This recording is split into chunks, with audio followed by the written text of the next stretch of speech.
maka kita menjadi orang yang pertama yang dicari, kita menjadi orang yang dianggap paling bisa menerima dia, maka anak itu akan sangat terbuka oleh kebenaran.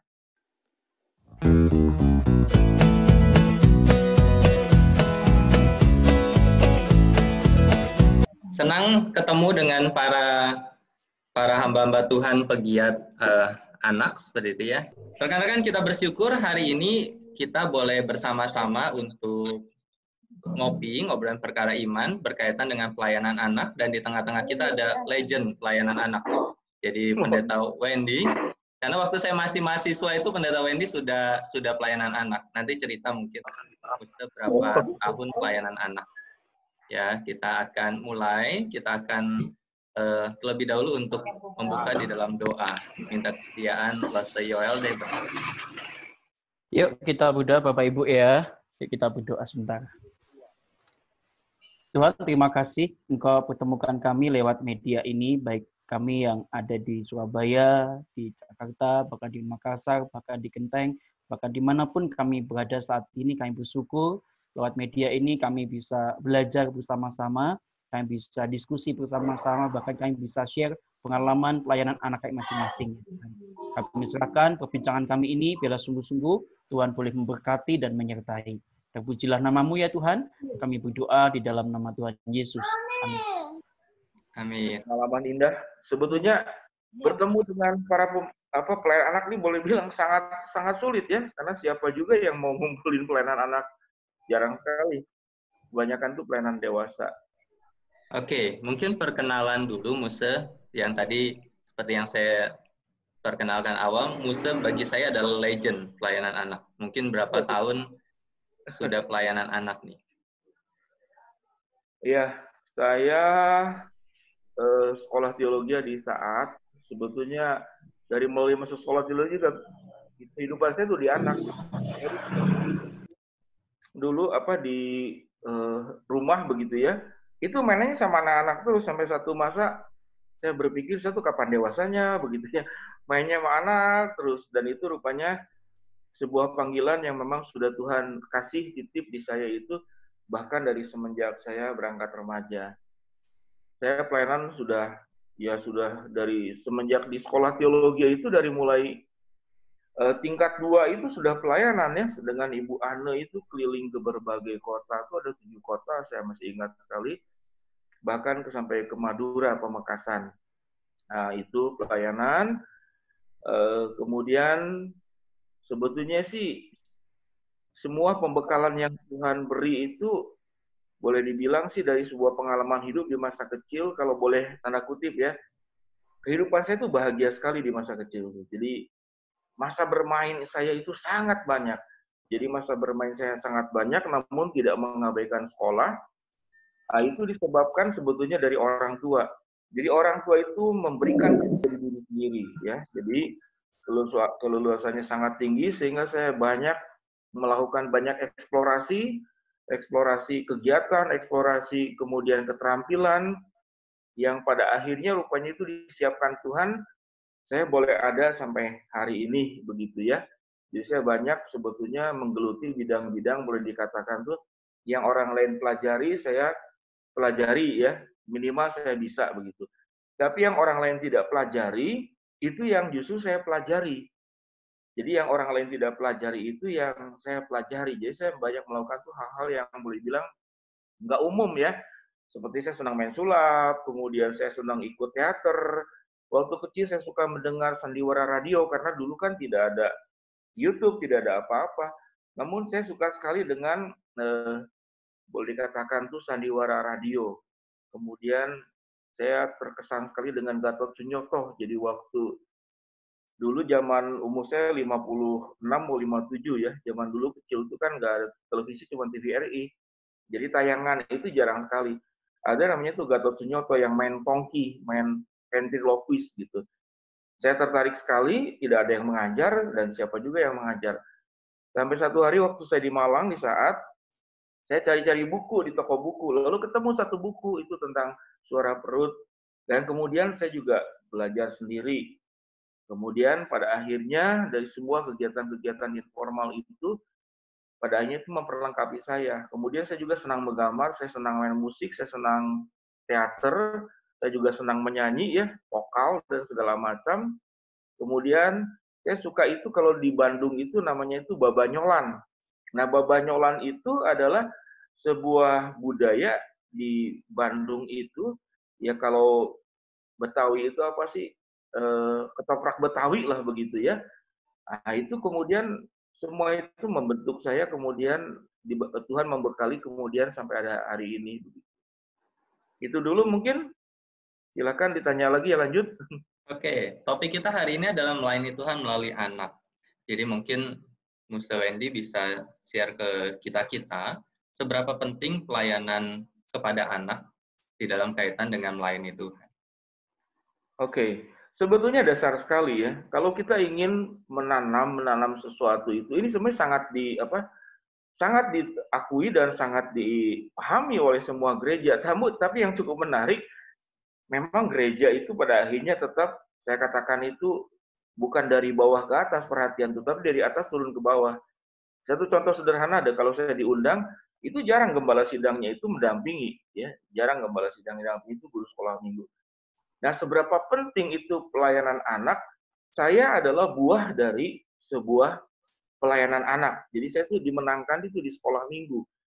Saya bukan dari keluarga Kristen, keluarga saya adalah boleh dibilang tuh penganut kepercayaan ya, kepercayaan Sunda. Jadi saya kalau tiap malam Selasa, malam Jumat, itu orang tua suruh saya bakar menyan, kasih sesajen, itu agamanya misalnya Konghucu ya. Nah, jadi dari kecil saya dimenangkan itu oleh seorang guru sekolah minggu. Nah, ini untuk guru-guru sekolah minggu mungkin perlu jahil ya, orang Bayu. Di waktu saya duduk di sekolah minggu itu, zaman dulu itu anak-anak perempuan tuh pakai rok, jadi ada talinya. Nah, talinya itu saya cabut, satu anak sekolah minggu itu cabut, kemudian talinya saya ikatkan di kursi. Nah, lalu guru sekolah minggu itu melihat saya, lalu panggil saya pikir udah dimarahin saja. Tetapi justru guru sekolah minggu itu mengangkat tangan, lalu mengatakan satu kata, yang matanya melotot, telunjuknya ngangkat, lalu bilang kamu. Nah, sudah kata kamu, pasti saya dimarahin.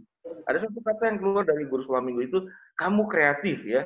Dari sana saya dikembangkan oleh guru sekolah minggu ini, semua potensi saya itu digali, diarahkan, ya dileskan, disuruh les vokal, ikut teater, belajar les gitar. Ini guru sekolah minggu yang luar biasa. Jadi kalau saya ada hari ini, saudara-saudara, sebetulnya seberapa penting pelayanan sekolah minggu itu?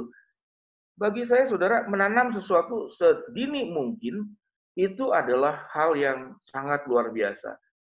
Jadi waktu saya masuk ke pelayanan di Bandung ini, dari awal saya udah bilang ke gereja ya, bisa nggak saya jadi pendeta anak begitu? Rupanya tidak dikabulkan. Ya tidak dikabulkan, kalau itu biar aja nanti hamba Tuhan yang lebih muda saja. Nah, saya banyak mengasuh anak asuh ya. Jadi anak asuh itu saya banyak sekali, dan sekarang juga saya mengasuh secara efektif itu ada 30 anak yang saya asuh. Jadi rupanya tidak hanya di sekolah minggu. Tapi kalau anak asuh, saya tuh bisa mengurus anak-anak tuh dari Senin sampai ke Senin lagi. Jadi tidak hanya di sekolah minggu. Kalau dibilang seberapa penting pelayanan sekolah minggu, itu mungkin katanya agak tidak tepat ya, lebih tepatnya itu pelayanan anak. Kalau sekolah minggu berarti kita melayani hanya minggu, padahal itu di sepanjang dampingi. Nah, kalau sudah bibit itu ditanamkan semenjak kecil, itu jauh lebih mudah, anak-anak tuh lebih aman ya, terhindar dari pergaulan yang buruk, dia iman yang ditanam juga akan tumbuh dengan baik. Bagi saya itu sedemikian pentingnya pelayanan sekolah minggu. Lalu sebetulnya banyak orang berpikir bahwa pelayanan sekolah minggu itu kayak atraksi ya. Jadi kita bersaing dengan dunia gadget, dengan YouTube, dengan tontonan. Tidak. Dari pengalaman saya pelayanan sekolah minggu anak-anak, sebetulnya itu adalah membangun hubungan. Jadi saya di sini aja selama COVID anak-anak sudah mulai datang. Itu ada yang dari siang sampai ke pagi sampai siang, ada yang siang sampai ke sore, ada yang sampai ke malam. Paling malam itu jam 8 itu bareng-bareng dengan saya. Jadi bagi saya tuh inti daripada pentingnya pelayanan anak itu adalah itu menanam bibit sedini mungkin. Semakin muda anak, semakin mudah dipengaruhi, hatinya semakin bersih, semakin terbuka kepada firman. Nah, semakin dewasa itu semakin sulit. Sama dengan saudara kalau kita punya mobil ya, mobil yang baru keluar dari produksi itu, kalau ada kesalahan tuh lebih mudah diperbaiki. Nah, kalau sudah dia tua, sudah banyak keluhan, wah itu sulit sekali. Oke, cukup menjawab, semoga. Oke. Tadi menarik ya yang Musa katakan bahwa pelayanan anak adalah pelayanan relasi. Jadi memang mungkin, ya betul ya yang Musa katakan tadi, dulu sih waktu saya masih mahasiswa, kita itu selalu dakdikduk ketika kaitan dengan minggu, acara TV, dan kemudian anak-anak lebih milih TV dibanding ke sekolah minggu. Dan perkembangan sekarang kayaknya lebih tantangan lebih besar lagi, bukan hanya TV. Seperti itu. Nah, untuk hal ini, yang ini saya lanjutkan dulu ya. Boleh. Jadi kalau kita salah fokus, akhirnya kita tuh capek ngerjainnya. Kita bersaing dengan sesuatu yang saya katakan tuh, yaitu musuh bayang-bayang, hantu yang sebetulnya dia tidak ada. Yang kita bilang gadget dan segala macam, itu adalah, saya boleh bilang, iblis itu pengalihan isu. Isunya tidak di sana. Kebutuhan dasar sederhana dari anak itu adalah relasi. Kenapa relasi? Kenapa anak-anak kemudian ke handphone? Sebetulnya bukan itu yang mereka cari. Mereka tertolak, mereka kesepian, ya, mereka tidak punya lihat keteladanan dari orang tua, itu yang membuat mereka kesepian. Jadi kesepian, rasa tertolak, rasa tidak berarti, itu adalah fokus pelayanan yang paling penting. Jadi bukan kita gaungkan dengan hadiah, gaungkan dengan iming-iming, lalu kita bersaing dengan tayangan-tayangan yang besar, tidak. Saya jelaskan sederhana hari ini saja. Ada anak yang saya suku dari kecil. Ya, tadi itu hanya datang kepada saya, dia mulai belajar usaha. Karena dia belum bisa kuliah, saya juga tidak sanggup, saya juga mendanai banyak anak sebetulnya ya. Tapi ya dengan dana yang terbatas, ada donatur yang membantu. Tapi saya tolong dia mulai usaha, saya antar dia ke bank, buka rekening di Bank Mandiri, kemudian saya cukupkan kebutuhannya. Jadi memang ini, karena anak-anak ini kebanyakan masalah di finansial. Itu finansial yang satu. Yang kedua sebetulnya itu mendengarkan. Jadi saya tiap hari bergaul dengan anak-anak itu, saya boleh bilang tuh jarang bicara. Jadi mereka itu ngobrol, satu anak bisa 2 jam, 1,5 jam, nanti malam disambung lagi chatting. Nah kalau kita menjadi pribadi yang tempat di mana anak itu tatkala dalam kesulitan ya, maka kita menjadi orang yang pertama yang dicari. Kita menjadi orang yang dianggap paling bisa menerima dia, maka anak itu akan sangat terbuka oleh kebenaran. Jadi tidak perlu kita banyak bicara. Kadang-kadang kalau sudah hubungan baik ya, tanda kutip lah, angkat alis mata aja, anak udah tahu apa yang mereka harus lakukan. Jadi tidak perlu dengan berlelah-lelah memberikan nasihat, tidak perlu. Kita investasi dalam hidup anak, anak diterima, anak rasa dimiliki, anak tidak tertolak oleh keadaannya, apapun ya kita tabur kepada anak itu, dia akan bertumbuh seperti yang kita ajarkan, seperti yang Tuhan mau. Oke? Oke, mungkin Yoel atau Andre bisa ada yang mau ditanyakan? Silakan. Atau mau dicurhatkan nih? Kan kalian juga pelayanan di anak. Silakan. Iya, Musa. Memang paling penting, aku senang sekali dengan apa yang diucapkan Musa tadi, yaitu adalah relasi, gitu ya.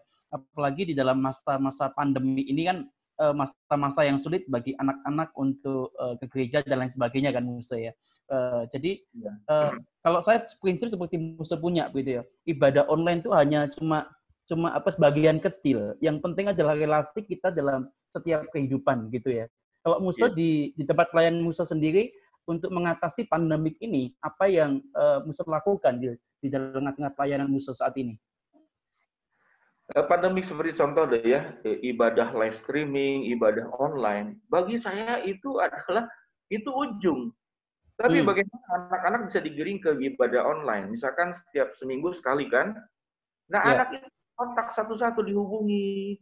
Ya gimana? Kadang nanyanya itu bukan nanya Alkitab, udah baca Alkitab, belum satu enggak. Masuk aja ke dunia mereka. Misalkan anak-anak sekarang yang saya asuh tuh SMP kelas 1 ya, kelas 2. Dia main TikTok, kadang dia sangat menggandrungi mungkin K-pop, bintang film EXO lah, Blackpink lah. Kadang saya tuh baca Jadi saya baca, kadang saya catat, lalu saya coba mendengarkan lagu yang mereka suka, masuk ke dunia itu.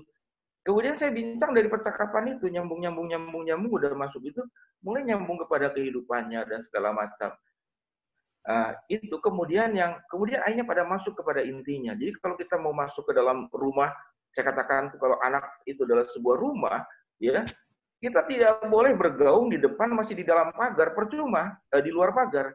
Kalau anak itu dibuka pagarnya, kita paksa malah kita jadi ditolak ya, kita kontak ditutup, sampai kita tuh dipersilakan masuk kepada kehidupan anak.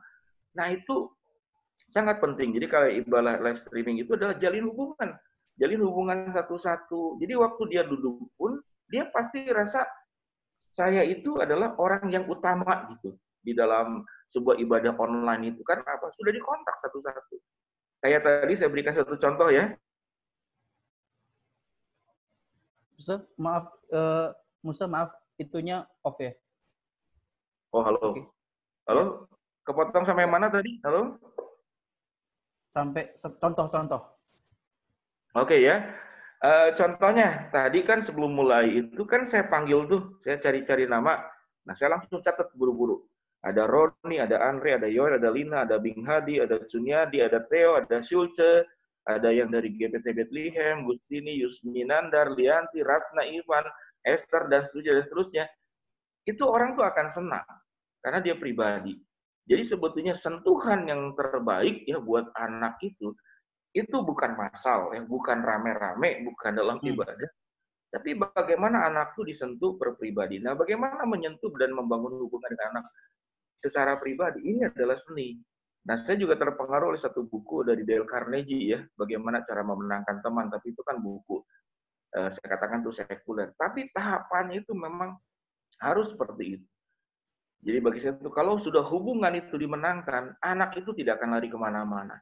Ya, dia tidak akan salah pacaran, dia tidak akan salah jalan. Karena kenapa? Anak itu akan transparan hidupnya di depan kita. Dia akan cerita apapun. Nah, tatkala anak berani cerita sesuatu yang paling ditutup, yang paling tidak ingin diketahui orang, maka kita menjadi tempat yang paling aman. Kalau itu sudah terbangun, semua pengajaran firman Tuhan itu akan 100% itu diterima sama anak. Nah, kira-kira gitu. Jadi kalau dibilang, kalau sekolah minggu gitu ya, mana yang lebih penting? Yang penting itu Senin sampai Sabtu, bukan hari Minggunya. Nah, kurang lebih begitu. Baik.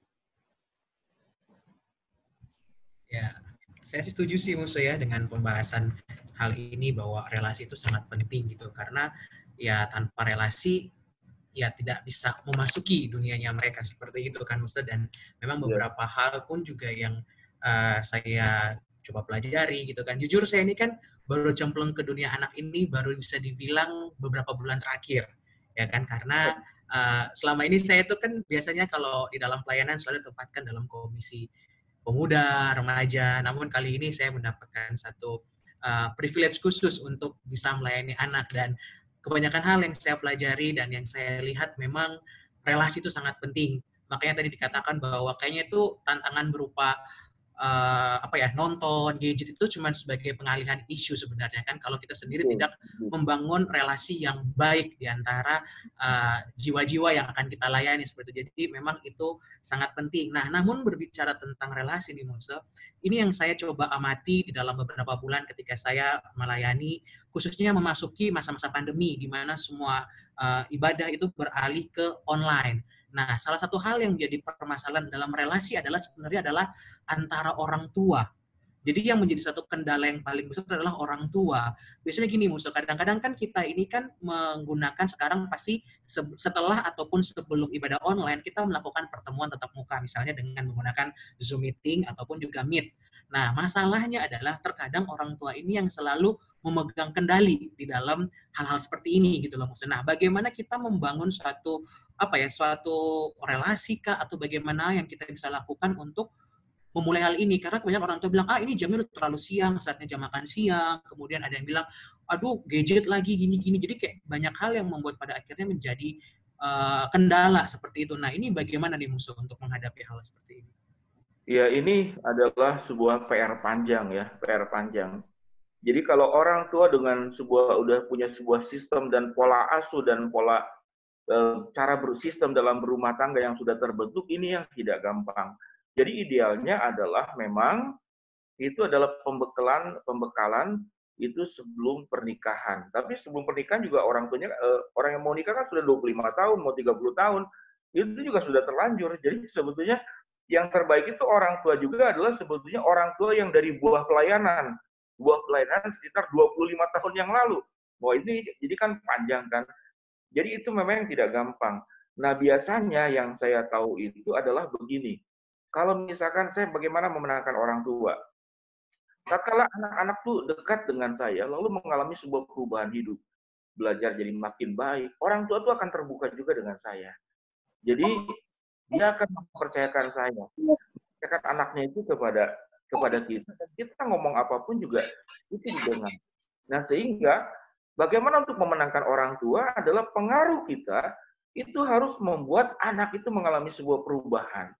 Dan perubahan itu dirasakan sama orang tua, sehingga orang tua itu mempercayakan kepada kita. Jadi kalau tadi dibilang, misalnya contoh anak-anak, kamu banyak anak-anak, mau pergi kemana? Oh, orang tuanya cerewet. Kamu mau kemana? Oh, sama Pak Wendy. Udah nggak ditanya lagi tuh. Mau kemana? Udah nggak ditanya lagi. Oh, sama Pak Wendy sudah. Kalau sama Pak Wendy boleh. Nah, kalau sudah begitu, kemudian saya bilang kepada orang tua, nanti Selasa ya, ada Zoom meeting misalkan dengan anak-anak, tolong diinikan. Bahkan orang tuanya itu yang sweet.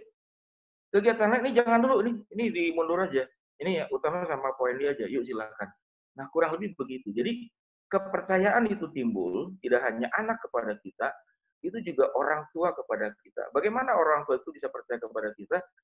Salah satunya setelah kita menolong anak, anak itu mengalami perubahan, si orang tua akan percaya kepada kita. Bagi saya itu jembatannya sih. Halo? Jadi berarti kita membangun self branding kita sebagai seorang guru sekolah minggu yang dapat dipercaya oleh anak, begitupun juga dengan orang tua seperti itu ya. Betul. Jadi kalau ingin memenangkan orang tua itu begini, kita harus pahami juga itu orang tua tuh ada di posisi mana, apa harapan anak, apa harapan orang tua kepada anaknya. Misalkan contoh sederhana ya, ternyata tidak hanya bukan masalah Alkitab saja. Ada satu anak tuh minum susu terus dia tidak mau makan sayur. Nah, sehingga pembelajarannya saya mau tanya, ada nggak di sekolah minggu? Ini anak spesifik.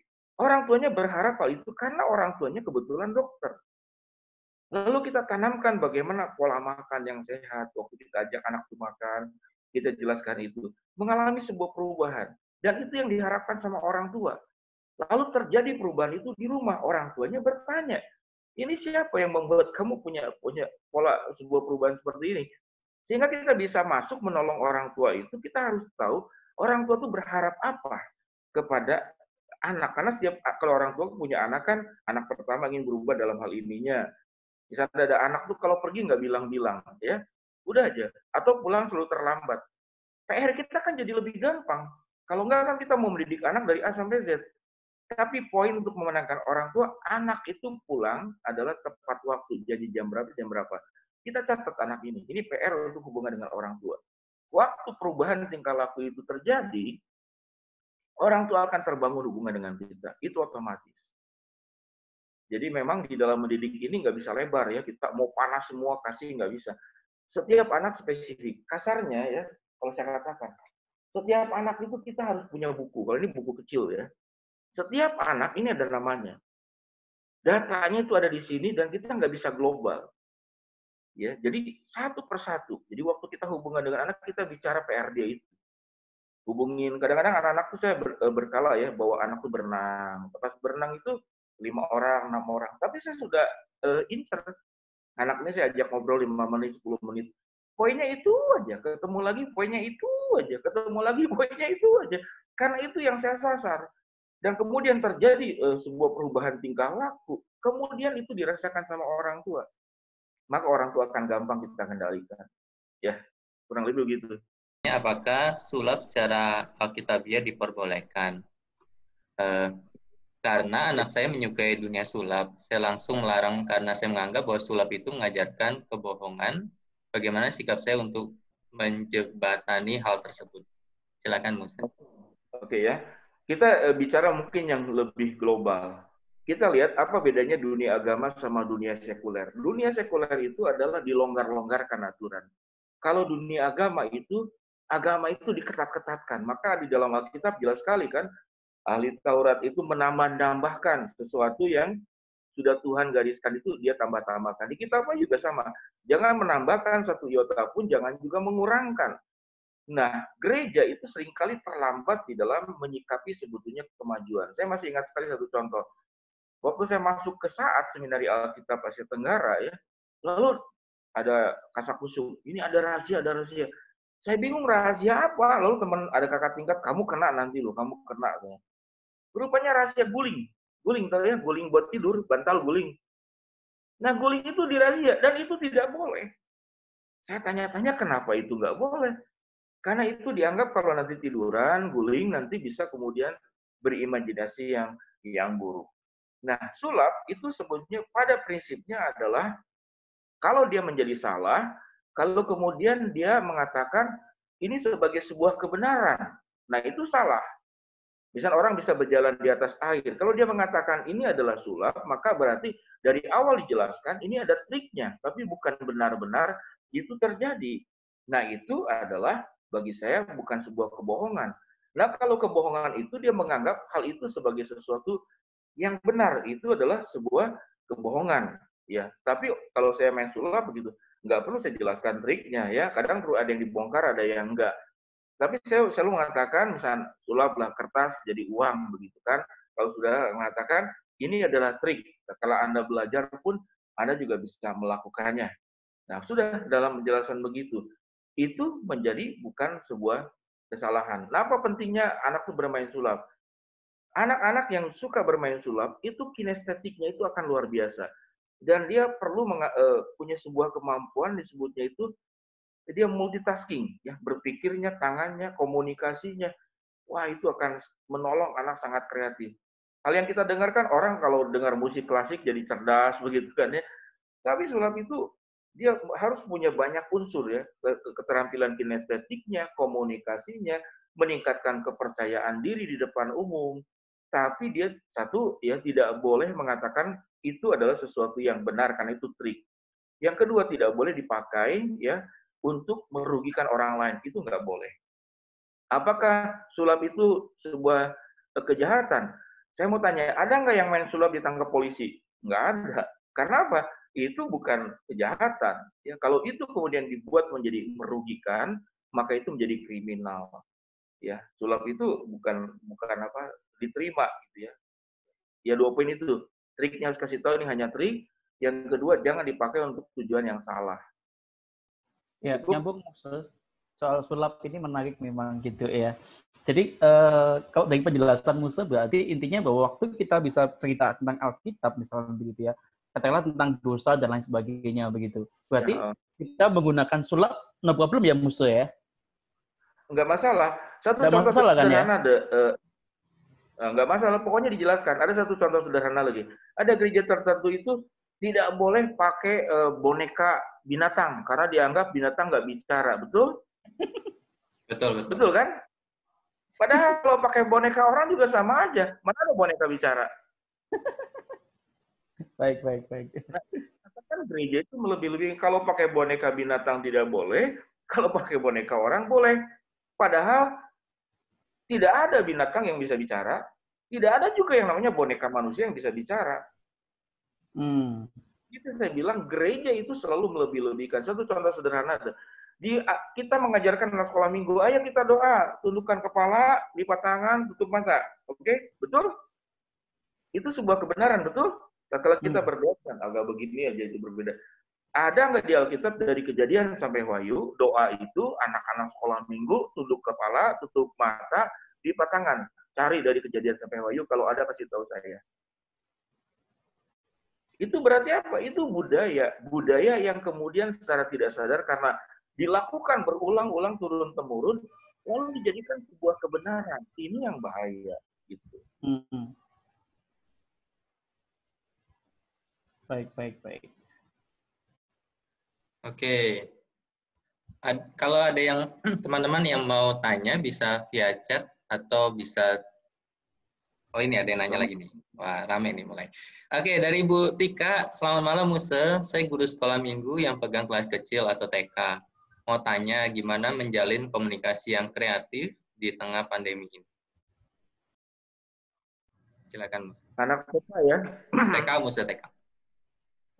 Ya, kalau gini ya, kalau kita belajar psikologi perkembangan itu kan anak kalau semakin kecil dia itu tidak bisa hubungan itu berganti-ganti orang ya. Sehingga memang kalau TK itu gurunya itu. Kita hadir aja, misalkan bagaimana menjalin hubungan. Kita nggak bisa hadir, tapi bisa kita kirim suara. Ada satu yang saya lakukan itu adalah kalau misalnya kita hubungan anak-anak tuh ya kalau mau tidur malam, kita tuh bisa doakan anak, apalagi ada handphone sekarang. Pakai voice note. Disebutkan namanya, misalnya contoh deh ya, di sini ada namanya misalkan Esther ya. Nah, saya kirim voice note ya. Bapak di dalam surga, aku berdoa buat Esther hari ini mau tidur malam, Tuhan berkati, Tuhan jagai, lindungi supaya tidur bisa tenang ya. Hambamu berdoa bersama dengan Esther mau tidur malam ini, Tuhan berkati kami. Amin. Hubungan dengan orang tua kasih tahu. Itu sudah dengarkan. Nah, itu dilakukan. Ini bagian ini saya lakukan tuh kepada jemaat.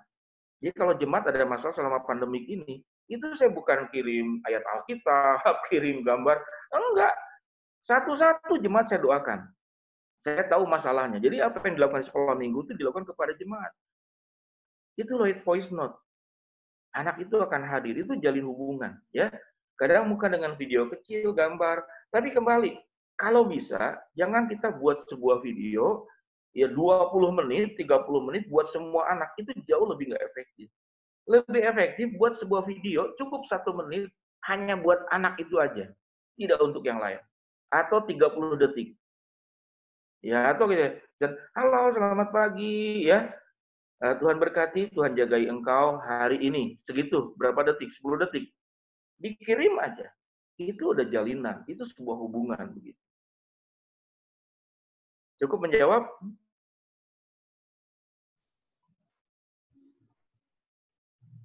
Apakah cukup menjawab, Bu Tika? Makasih. Ya, oke. Berarti.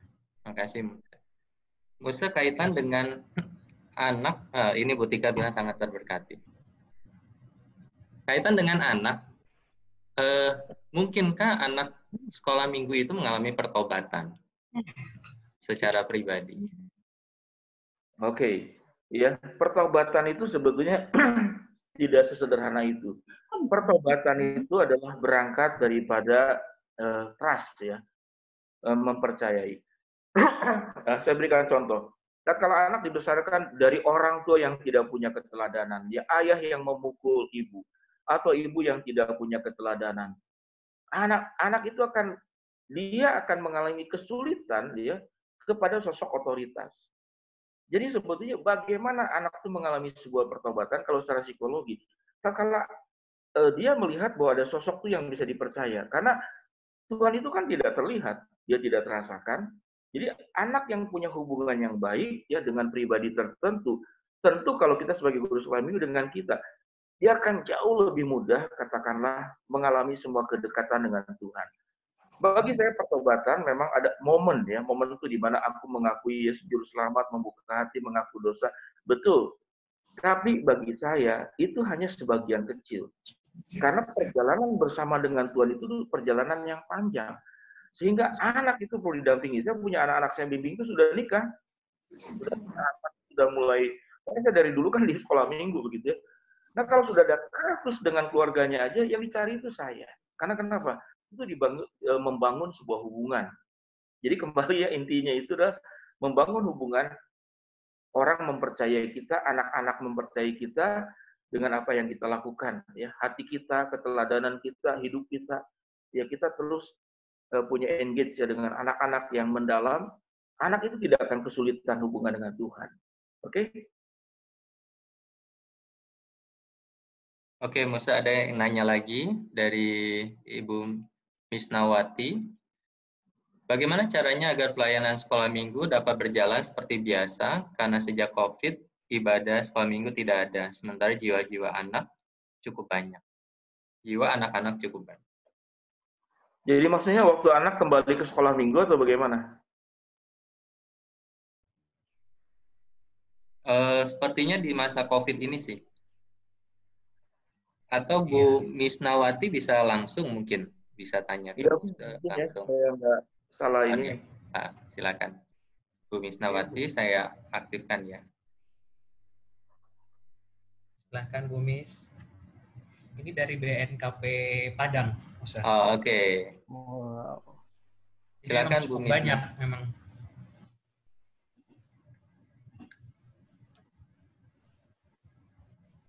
Iya, halo Bu Misna, silakan.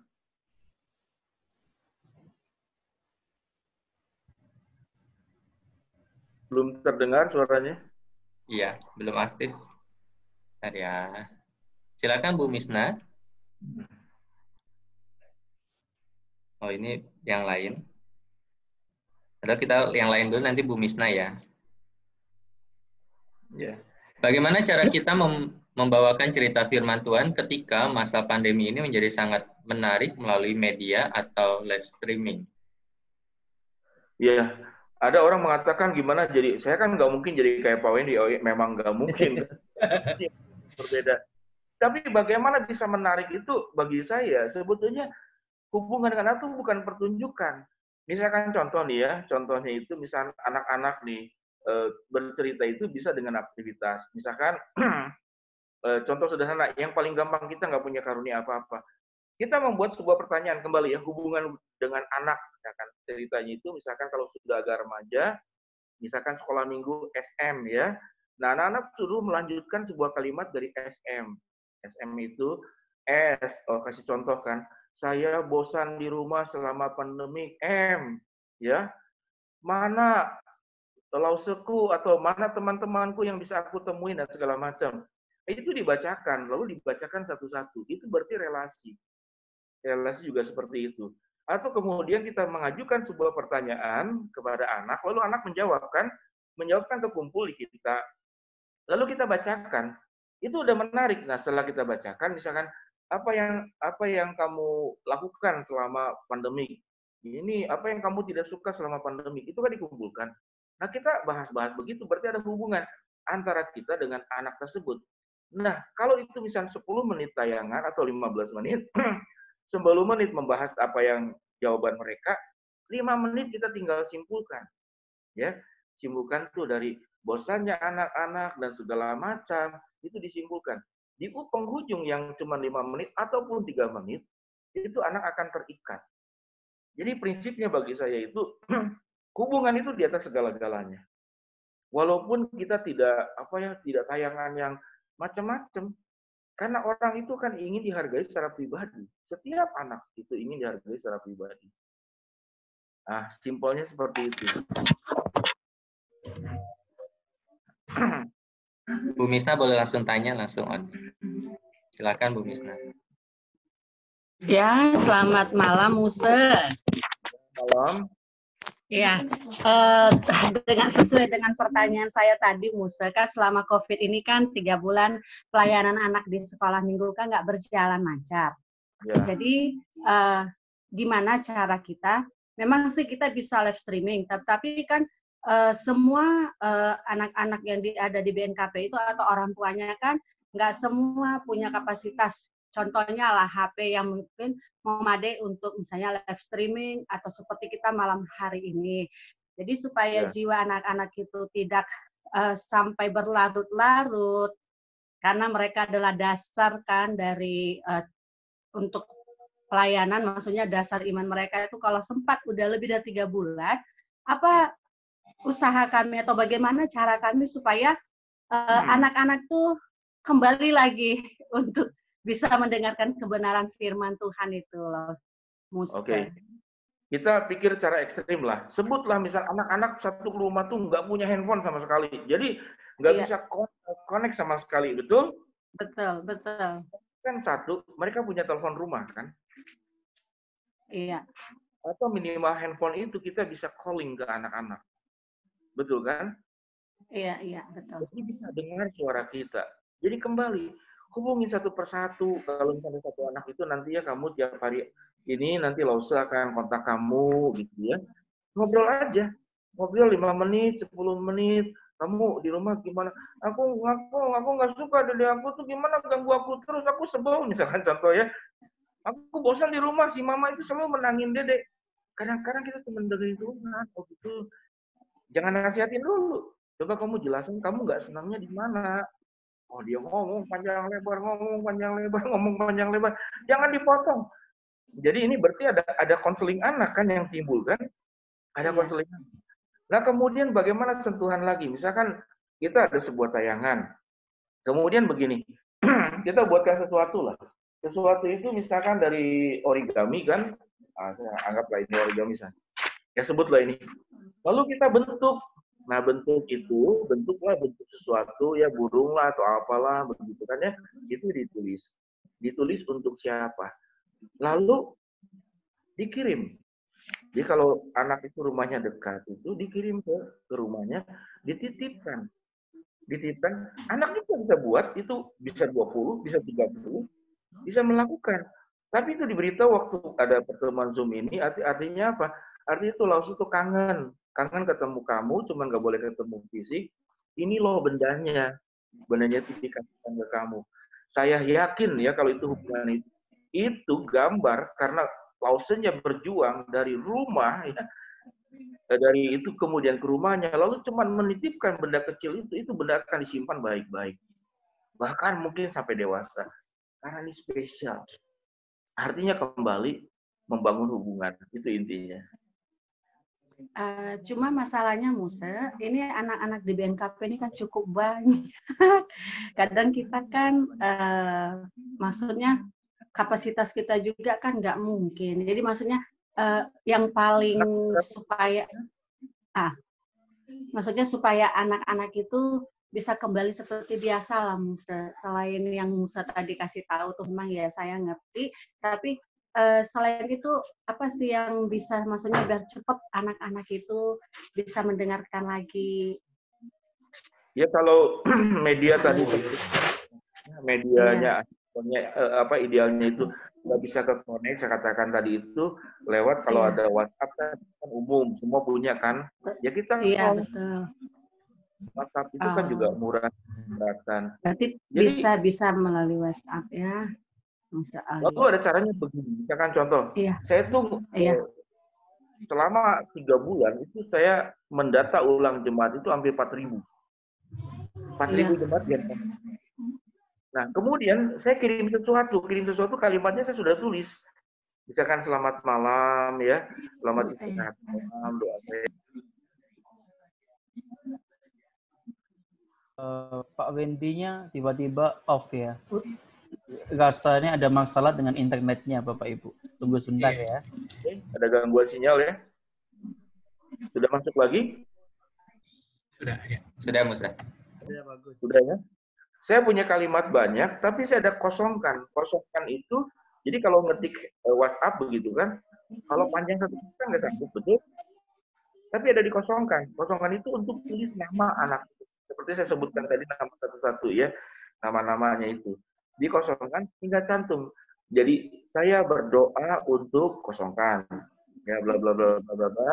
Berdoa lagi ada 2 kali sebut aja kosongkan. Nah tinggal waktu kita tinggal isi di WhatsApp itu nama dia. Anak itu merasa bahwa kalimat yang begitu panjang itu dihususkan. Itu ngebangun hubungannya sih. Jadi kalau 200 pun begitu tidak sulit ya. Cepat sih kalau sudah tetap 200 dan anak bisa. Oke, cukup menjawab nggak? Iya. Oke, udah. Oke, Musa, nanti coba kami akan ini kan ke rekan-rekan sepelayanan supaya ini bisa kami lakukan. Terima kasih banyak untuk masukannya, Musa ya. Terima kasih Bu Misna. Musa iya, sama-sama Pak. Ya, ada pertanyaan dari Ibu Ratna. Saya ingin menanyakan bagaimana menghadapi orang tua tidak memberikan, tidaknya ini pakai huruf besar semua, memberikan ibadah streaming pada anak-anak di satu sisi orang tua sendiri juga tidak ibadah.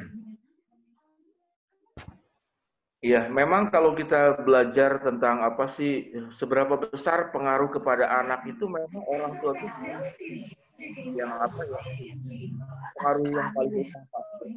Kalau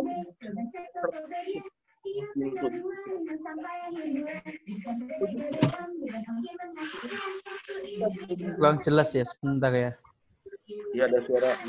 Ya, tunggu sebentar, Musa. Bisa di-mute nggak? Musa Roni.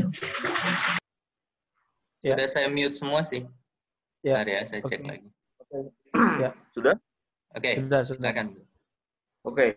Kalau seandainya semua pintu tertutup, connect nggak bisa, orang tuanya menutup dan segala macam, hanya ada satu pintu yang selalu akan terbuka, yaitu lutut.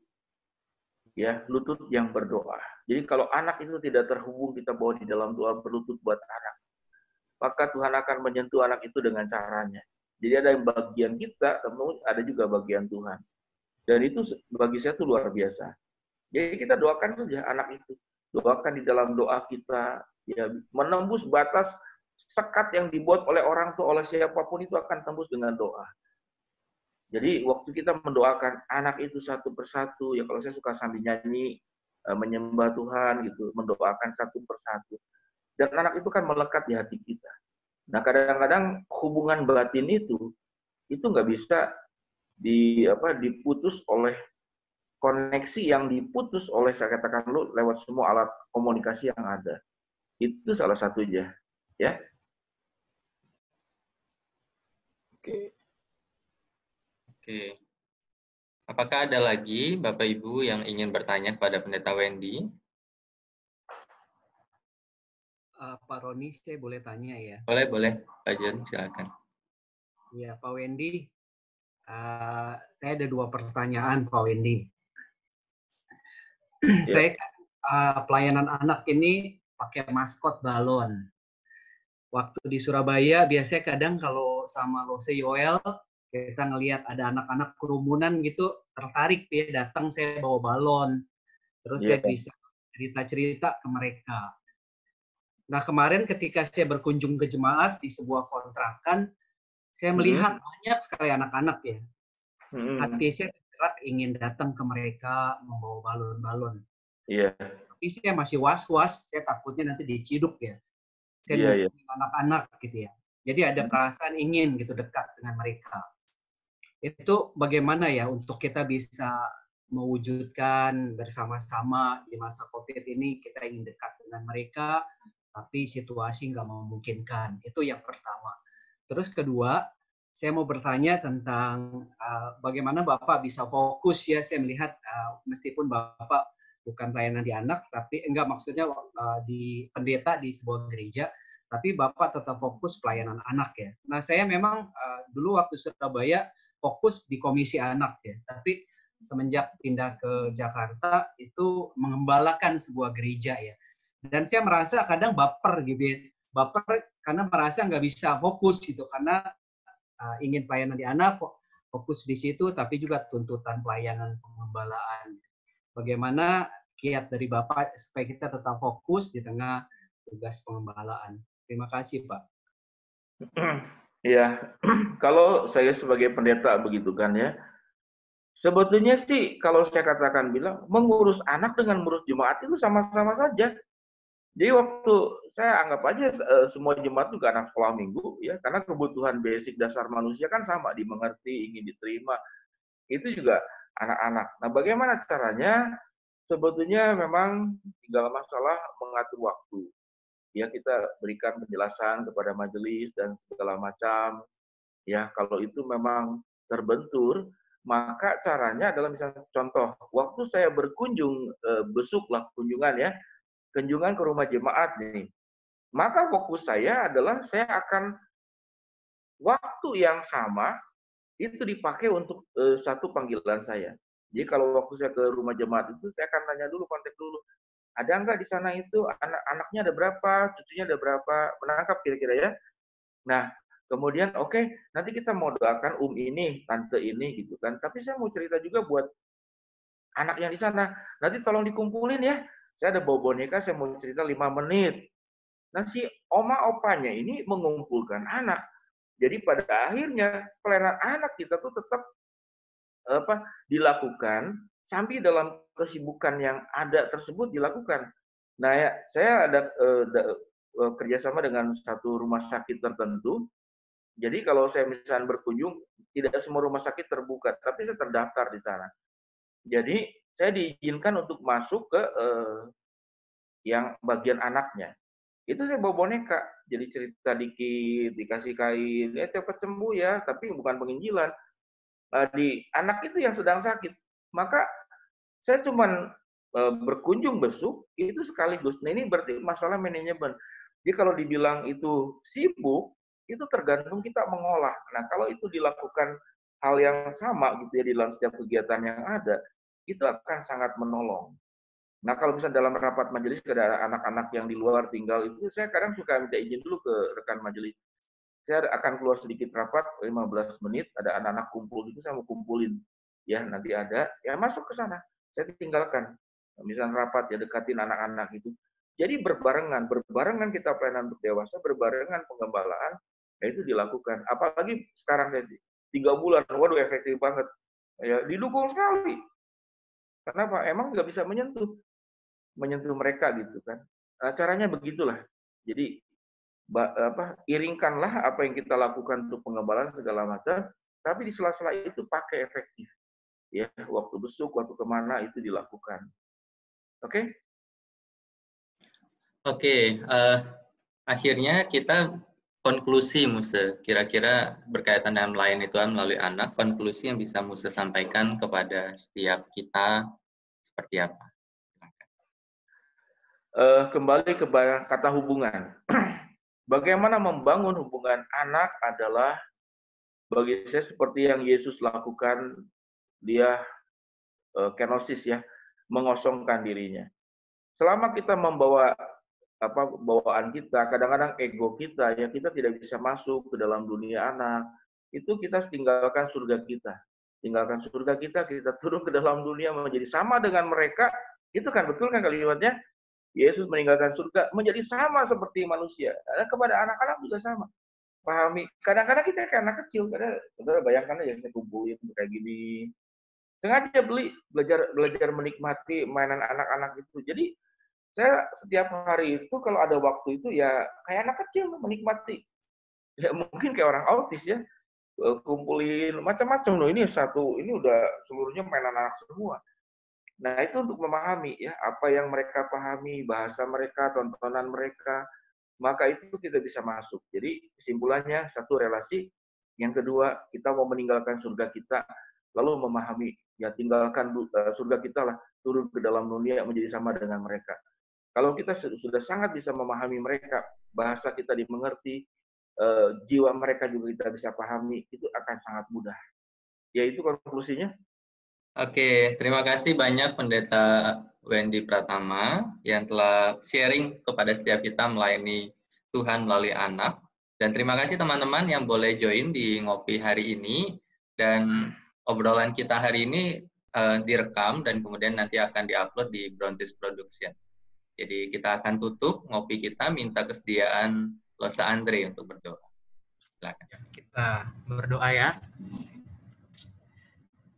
Bapa di sorga, kami sungguh bersyukur ada kesempatan di mana kami boleh kembali belajar dan disegarkan untuk melihat kembali akan pelayanan yang Tuhan percayakan bagi setiap kami di dalam dunia pelayanan anak. Mungkin di tengah pandemi saat ini Tuhan, ada banyak hal yang kami pikirkan, ada banyak hal yang kami coba lakukan, namun itu semua boleh membawa kami bingung dan merasa kelelahan. Bapak, pada malam hari ini sudah banyak hal yang boleh kami dengar dan kami pelajari. Dan biarlah Tuhan ini boleh menjadi satu kesegaran tersendiri bagi setiap kami untuk boleh melihat kembali akan pelayanan yang Tuhan percayakan bagi setiap kami, sehingga kami boleh sungguh-sungguh mau datang mengerjakan apa yang sudah Tuhan percayakan itu dengan kesungguhan hati kami, khususnya bagi jiwa-jiwa anak-anak yang sudah Tuhan percayakan bagi setiap kami. Terima kasih untuk malam hari ini, begitu indah dari Barat Indonesia sampai juga dengan Timur Indonesia boleh bergabung bersama dengan kami. Biarlah Tuhan yang boleh terus menyertai setiap langkah pelayanan yang kami lakukan.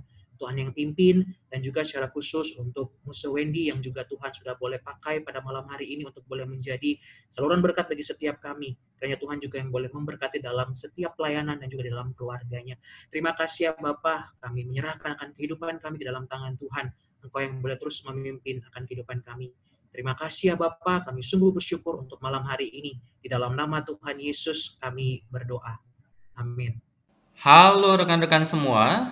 Terima kasih sudah menonton video ini. Jangan lupa untuk subscribe, like, dan share. Tuhan Yesus memberkati.